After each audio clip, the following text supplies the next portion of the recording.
in the studio like 2 days ago where we're like 15 joints. This joint is crazy. All right, big up to Freeway and Cam'ron's album. It's stores, y'all. Tomorrow, make sure man, y'all go pick that up, man. Keep the whole Shout out to Roc-A-Fella Dame Dash and joint. Hoffa too, man.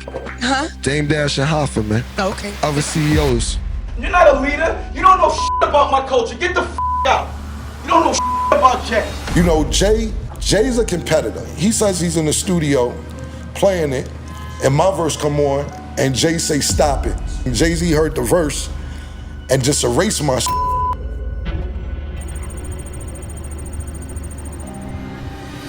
What do you think about Jay-Z saying this is publicity?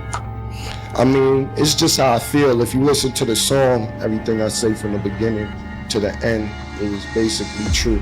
Most rappers would do anything to have a Jay-Z verse on their song, but this rapper had a Jay-Z verse and deleted it. I listened to it and I was like, erase that shit. Like, you literally erased the Jay-Z verse. Yeah, because he erased my verse. This story is of three men: the CEO, the billionaire, the guy who made it all cool for even gangsters to wear pink.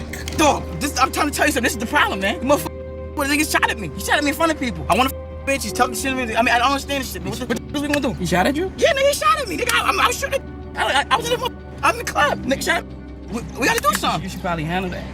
Yeah, well, I'm gonna handle it. What do you want me to do, nigga? Let's handle it. I understand. Yeah, exactly. So what? What the handle it? I am handling it. You gonna see me, you do it now, too. We don't need a haircut.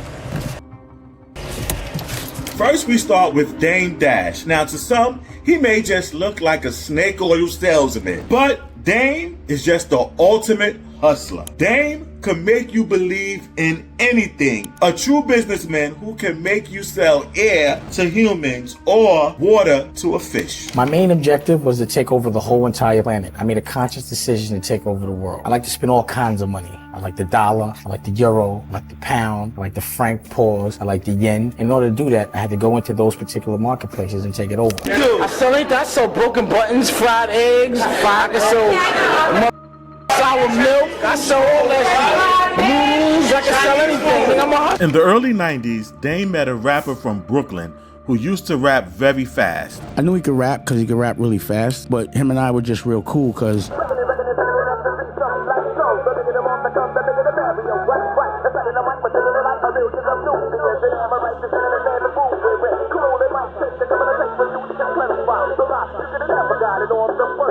Unfortunately, during this period, no one wanted to sign Jay-Z. Dame Dash shopped Jay-Z to all the record companies and they all said no. No one was ready to take a punt on Hov. You might think a talent like Jay-Z is one the labels will be queuing up to sign, but back in the early 90s, they had to hustle and sell Jay's records from the trunk of their cars, on the street corner and the barbershops. It took some time, but Jay's music was eventually popping in the streets and they eventually got a record deal. Jay-Z then completed his debut album, Reasonable Doubt, but still, no label wanted to sign him. You know, for a long time, you know, I shopped Jay to every single record company. They all said no. Kevin Lyles said no. Lyles said no. Lyles said no? Yeah, Kevin Lyles worked for Lyles. And wow, they all said no, bro. Every single one of them. No one. That's why I didn't do it myself. I tried to get him signed. So rather than continuing searching for a record deal, Jay, Dame, and their co-founder Biggs decided to do something you hardly see at all. They gave a middle finger to the industry, backed themselves, and in 1994 they created Roc-A-Fella. Reasonable Doubt became the first album released by Roc-A-Fella and ended up being a successful release for the label. And after the success of Reasonable Doubt, the labels were now queuing up to sign Jay-Z. Roc-A-Fella was on the rise, and this was just the beginning. Just 2 years after Reasonable Doubt dropped, this was the album that took Jay's career to another level. The album debuted at #1 and sold 250,000 copies in its first week.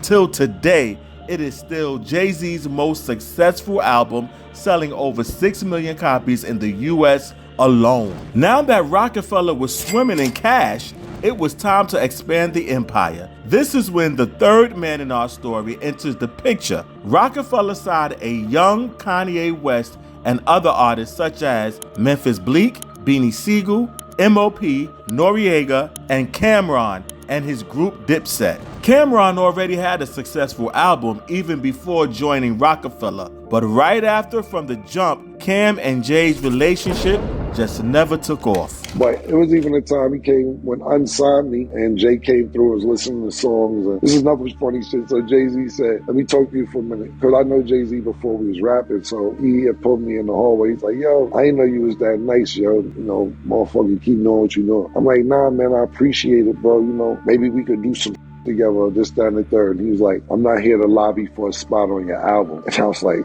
okay, I just thought maybe you here, maybe one day we can do, I don't know. This is before I even had an album, but that's the exact words. I'm not here to lobby for a spot on your album. I'm like, well, I don't know if you tell a nigga thank you, then get the here at the same time. So it's kind of wild. So when I heard about it. And that conversation was even before Cameron joined Roc-A-Fella. And after Cam joined the label, the relationship didn't get any better. When I got to Roc-A-Fella, you know, I tried to ingratiate myself with everybody. It's a big word, I don't know what that means. Yeah, I'm trying to be cool with everybody. Okay, right, I'm trying to say, they already have something going, and I know. Ingratiate. So I'm trying to look that up later.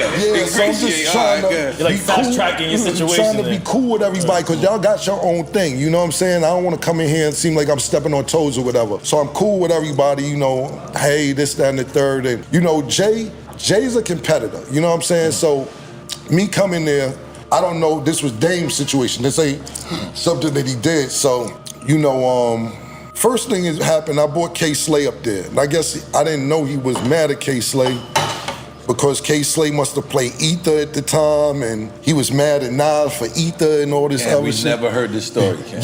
Yeah, I'm telling you what happened. You ask K-Slay. So I've never heard this story, Ken. Wait a minute. What? So you saying Jay wasn't there. But as I'm leaving, Jay is in the lobby of Baseline. So I walk K to the elevator, and I guess they said, K and Jay-Z said, what's up, whatever. So I walk back in, he said, yo, you gotta be careful who you bringing around here. We might have just slapped out of K-Slay. And I'm like, wait, what's going on, man? You know, I don't even know what's going on. He's like, yo, just saying be careful who you bring up. All right, cool, this your house. I ain't got no problem with that. You know what I'm saying? It's all good. Cam revealed that after his group became successful, Jay-Z didn't even want to work with him. Cool. We building buzz up. I'm like, yo, Jay in the studio, I'm like, yo, we might want to hop on this record. We building the buzz, and he'll just look like, okay, that's cute. Like, he didn't say it, but he's like, okay. I'm like, all right, cool. This time, they eventually made music together and released the song, Welcome to New York. But now, there was another problem. Jay didn't want to shoot the video. So one day, I come to the studio, he's like, yo, it seemed like there's some tension in here. He says that? Yeah, to me and him talking. I don't know if exact words, but he says something going on. I just want to let you know, I see y'all. I ain't got no problem, we all good, you know what I'm saying? So I'm like, bet, just got a song up right now, you know, if the tension in here, yeah, let's just do it now. Right. He's like, bet, so we did the song, boom. So I was like, yo, the song heating up, we might could do the video. He like, said, okay, we back to that.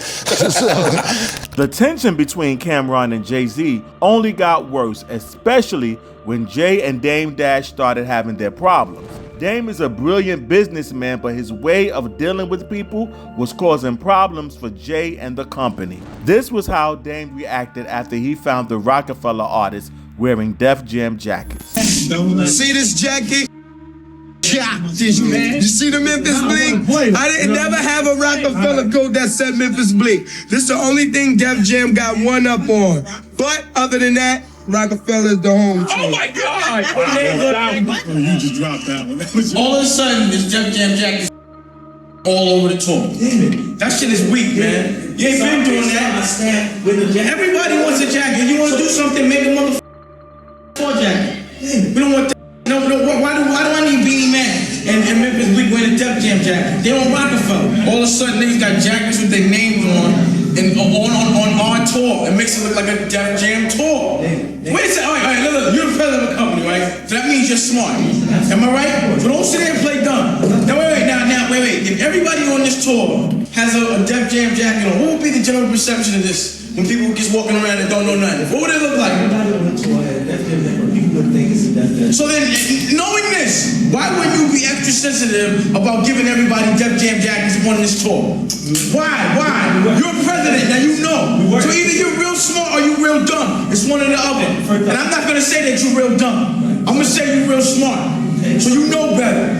The man who Dame Dash was screaming at, he isn't just a random person. That was Kevin Lyles, the president of Def Jam at the time. The problem here isn't what Dame was complaining about. He had every right to be pissed. The problem here is the way Dame chose to handle the issue. It's like y'all put Def Jam presents the Def Jam's Hard Knock Life on Russell Simmons show. That was love. How is it a mistake? From the mistakes. How is that a mistake? Because Russell does not look at every single thing that comes. He doesn't. I'm sorry, Russell.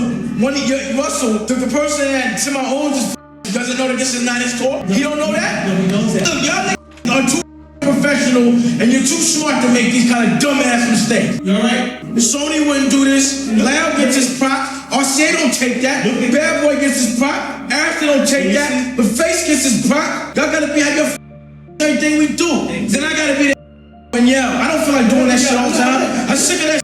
Yo, for 30% of my day goes to correcting your day. They're gonna pay me more for that? It is true, man. An act of love. That ain't no love, man. That's promotion. That's trying to change. Yo, who you think you're talking to? I understand. All I need y'all to do is cut the checks. That's it. We're taking all the chances. We're the ones that boycott the Grammy. We're the ones that put our ass on the line and did this tour, and we still don't get the credit for it. Why not? I don't know why, because your fat asses around all the time. Every time we talk, partners. We're not partners. That's new for you to say. We ain't partners. What are we at? Y'all cut us checks. Y'all got 25%, and what's the name has another 25%. So y'all not equal partners. You don't think I know that? What do you mean? You and Polygram split 50%. Absolutely. All right, so y'all not partners. You got a quarter. You a quarter order. That's it. Man, you gotta feel sorry for the guy. Cutting Dame Dash is very full here. And this wouldn't be the only time that Dame Dash would react this way. He became known for yelling at employees and even sacking a few executives. And listen, you can't run a successful business in this manner. And when Jay was asked about having any type of issues with Dame, he said, look, we cool and we don't have any major issues. First question, Dame Dash and Jay-Z. Yeah. A lot of people thought that the two of you were feuding over business issues. Right. Can you clarify that for the thing about me and Dame is like whatever we don't agree on, we can always talk to each other, and we can always, whether I'm wrong or whether he's wrong or whatever, we can always see our way through it. It's never a problem that we can't see our way through it, and people just blew it up to be more than what it was. I mean, what we've been doing for forever. We're two different people. You know what I'm saying? He's a loud guy. I'm a laid back guy. Like what I'm saying? It's gonna be times where we're not on 100% on the same page, but we're friends. You know what I'm saying? We came in this thing. We built this from nothing. Nothing. Like taking our own records, getting them pressed up ourselves. So there's nothing that we can't see our way through. And Dame Dash was also known for being a little extravagant. But I'm not here to say how Dame should be spending his money. He had a personal assistant, an executive assistant, a chef, and even auditioned somebody to be his butler. And when Dame was asked, why do you need a butler? He said, not too many people understand how important having a butler is. I need somebody to help me get everything I am going to wear for the day or setup. You think it's easy? But I've got a lot to put together accessory-wise, especially at night. Cufflinks are a mother. And if you watch Dame Dash episode of MTV Cribs, you would realize just how crazy Dame's lifestyle was. My sneakers need their own room. Remember, don't tell anybody. If you notice, there's nothing in here worn more than once, period. You ain't wearing these. I might. Actually, they're all stuff. Right. I might. It depends on the occasion. Maybe do something with it on stage, What size are you, man? 9.5, 10. Nah, that was just for me, man. I'm actually coming out with my own sneaker through Nike. But that's a secret. Maybe by the time you hear this, it'll be out. The CEOs, sneakers to get money in. If you think having a room for your sneakers is insane, Dame Dash actually had 2 rooms for his sneakers. A room for his Adidas and a room for his Nike sneakers. Now, you could say Dame was just trying to enjoy his money, but all of these started to affect Dame's relationships with Jay-Z, and it seems Cameron was caught in the middle of it. Dame was the one who brought Cam to the label, and both men are also from Harlem. And Cam and Jay never even got along, so it was clear where Killer Cam's loyalty lies. Jay-Z and Cam's relationship had become so bad that they couldn't even hide it anymore. When they did that 106 and Park interview together, you can tell just how much love they had for each other. With Juicy Fruit, we're chilling with Cameron and Jay-Z in the house. ROC. So, you got a new movie coming out called Paid in Full, directed by Dame Dash. Can you tell us about the role you play in it in the movie? I play a dude called Rico. It's like he's really Alpo. You know, it's based on these 3 dudes from Harlem, teenagers that was getting like millions on the hustling side of things. Please, shout out to the whole rock, man. Hey, yo. Freeway joint is crazy, man. Yeah. I heard Freeway joint is crazy. Yeah, when is his dropping? June 30th, I think. Okay, but someone's album drops tomorrow. Oh, yo, my joint's already crazy. That's like given. You already see my joint's crazy. Okay. And throughout the interview, they were like 2 men who had just met each other and was asked, hey, y'all, come over here. Can y'all do this interview together? At the end of the interview, Cam gave a shout out to Dame Dash, called him the Alpha, and referred to the other executive as the other CEOs. Now, one of the other CEOs is the man sitting right next to him, and somehow he did not mention his name. Jim Jones said Santa Freaky. I just had to let y'all know free joint. I was in the studio like 2 days ago where I heard like 10, 15 joints. This joint is crazy. All right, big up to Freeway and Cameron's album. It's stores, y'all. Tomorrow, make sure man, y'all go pick that up, baby. Keep the whole Shout out to Roc-A-Fella Dame Dash and Hoffa too, man. Huh? Dame Dash and Hoffa, man. Okay. Other CEOs. All right, the label. 2001 is the year that their relationship gets into its worst state. Jay pulls a fast one on Cam. Cameron reveals that one of Jay-Z's biggest hits is actually a beat Jay-Z stole from him. Sells us a few beats. We watching the BET Awards. Jay-Z about to perform his new single, and he gets up there, and it's the beat that we brought from Kanye, which would now be H to the Izzo. They bought the beat from Kanye, but Jay somehow not only just stole the beat, but also used it to record the lead single to his Blueprint album. According to them, Hov didn't even talk to them about it, and they only found out about it when Jay-Z performed it at the first BET Awards in 2001. But Cameron isn't the guy that would just let it slide. While in the studio, they heard Just Blaze play a beat that belonged to Jay-Z, and Cam wasted no time at all. He took the beat and recorded the smashed hit Oh Boy. So now we steaming. Just Blaze had the beats laying around, so we in the studio every day. And Just Blaze plays the Oh Boy beat. The Oh Boy, that was Jay record. Can't just go. We took that. That was ours. Strong arm. Go look at Just Blaze. Like Jay-Z's Izzo, Oh Boy wasn't just another single. It became one of the biggest songs of 2002. Oh Boy was even nominated for a Grammy. So Cam not only got his payback, he got a big fat win as the song became one of the biggest hits of his career. So at this point, the beef was truly on. Jay then made another move that Cameron never saw coming. Cam was on the Petey Crack song One for Petey. Petey then played the record for Jay-Z. Jay was initially vibing to the song, but when it got to Cam's verse, we had a problem. He paused the song, then asked the engineer to erase Cam's verse. So Petey's playing the song for Jay-Z, whoever else in the studio. And like I said, Petey Crack's story is on Vlad. He talks about a couple interviews. I already knew how it went though, but we don't mess with that other outlet. So yeah, so he's playing the. Sorry about that. So he's especially that. Apologize. Yeah. So a couple other videos. He a couple other interviews. He mentioned this. So he says he's in the studio playing it, and my verse come on, and Jay say stop it, erase that, and just erase my whole verse. So all this video for that song and everything, Jay-Z heard the verse and just erased my shit. Told Petey Crack erase it, or Shane, whoever was engineering that day. And I'm like, it's wild bad and energy going on, but we don't give a fuck.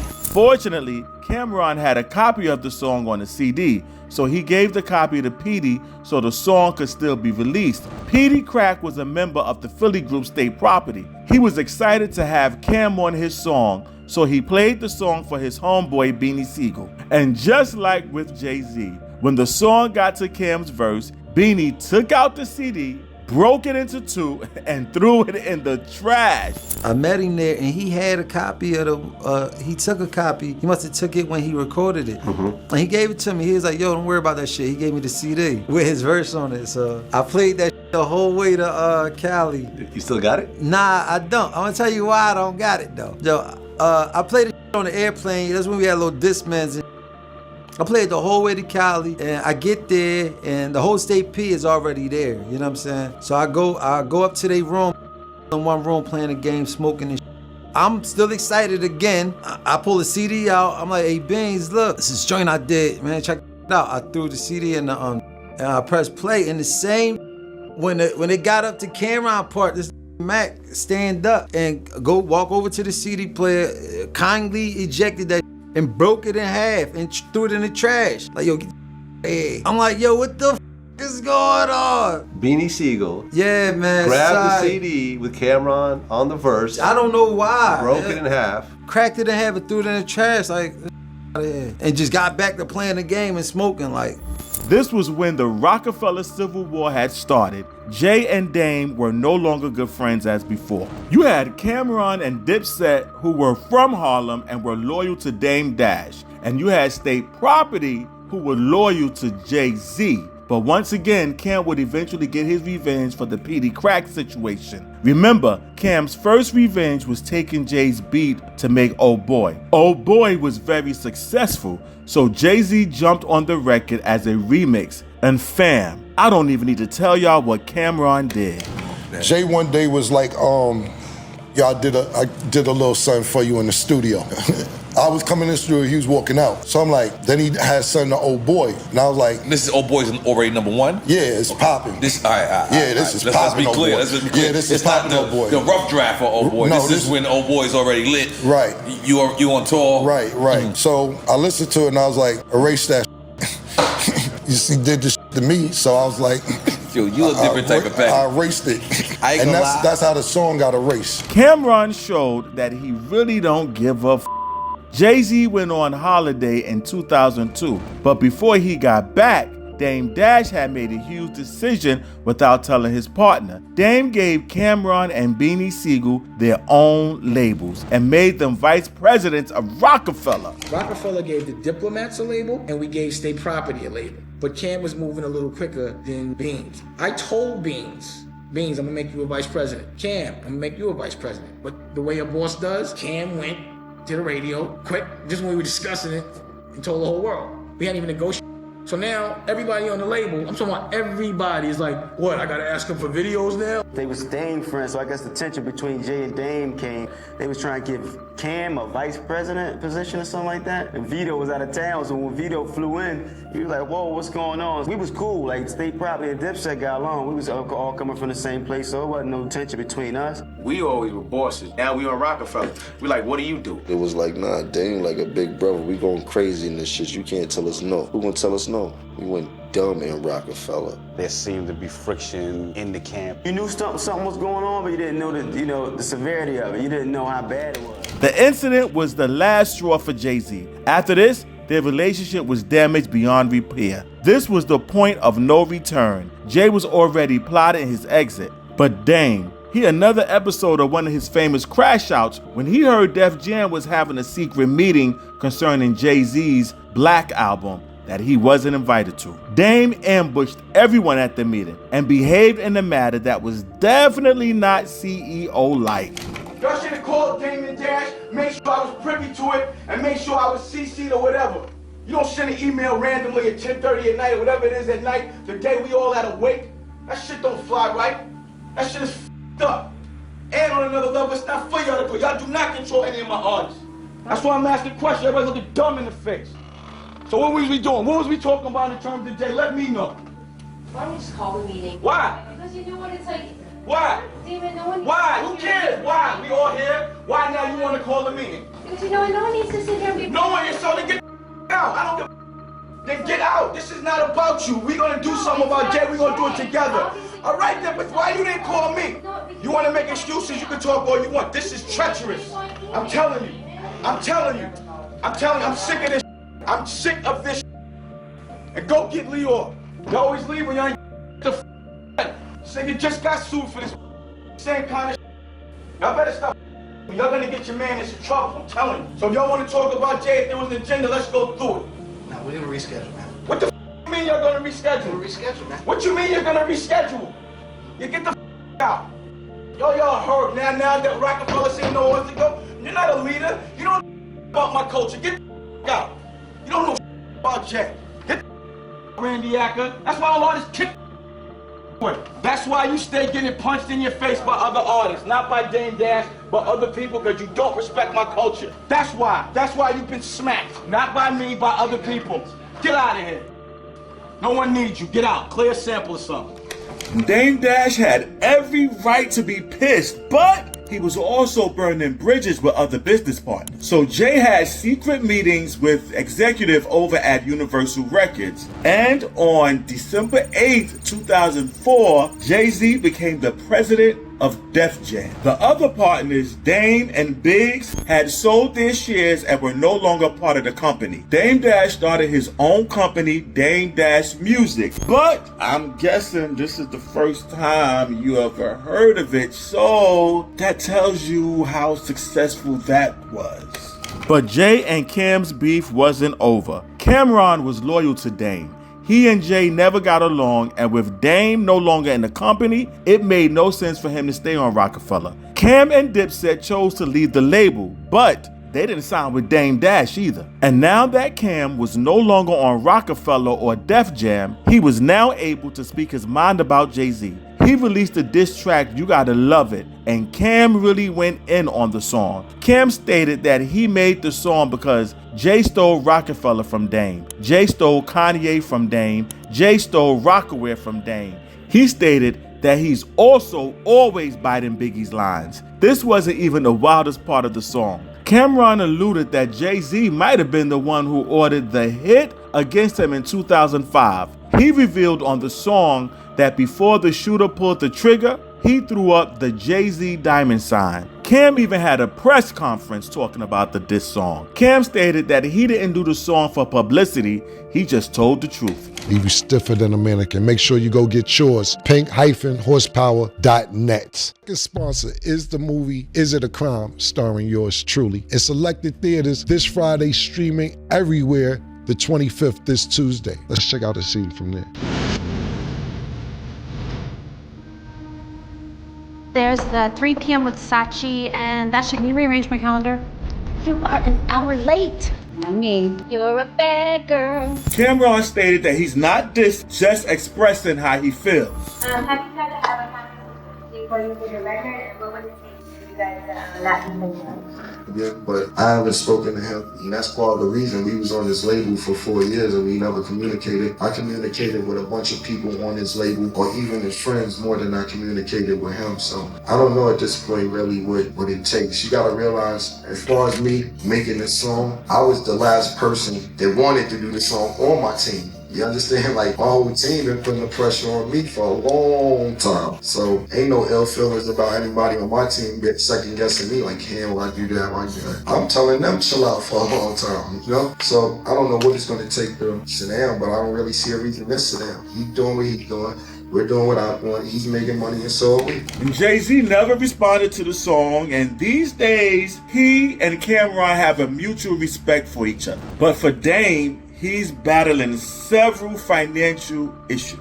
I mean, he's being ordered to sell his streaming network and his film studio. He's approved an auction of his valuable assets, and some reports even state that a judge may even order his arrest. Damn, dang. Let's pray that that doesn't happen. Now, Jay and Cam are clearly doing well for themselves, but for Dame, he's gonna be battling these money problems. These financial issues are an accumulation of lavish spending and poor business decisions, and no one explains this better than Killer Cam. I would love to do the things Dame did. Fly private for 5 years straight, buy 2 mansions in London. You got a mansion in London just for your and then a personal mansion in London for something else, or renting them or whatever. You just got mansions in London. We not even from London.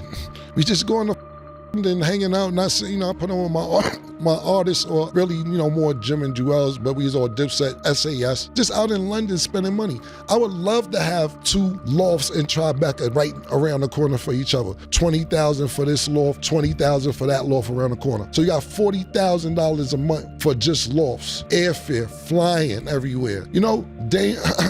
I would have loved to have the biggest mansion in Alpine, New Jersey. Dame is the only that I ever seen to this day. I'm talking about to this day, and I've been in a lot of places, and like I said, maybe I haven't been in the right places. I've never seen a with a urinal in their house yet. Dame is the only nigga see where you go to his house, and he got the stand up in the men's room. He got a urinal in his house, in the movie room, a urinal. You go to Dame house, he got a crib in Malibu. And ladies and gentlemen, that is our story for today. Yep, we representing Harlem hard today. So get the merch. But before you do that, go ahead, comment, and let me know how you feel about this story. I definitely want to know your opinions. And like it, share it. You can also subscribe. All right? And I will see you next time. Peace and blessings.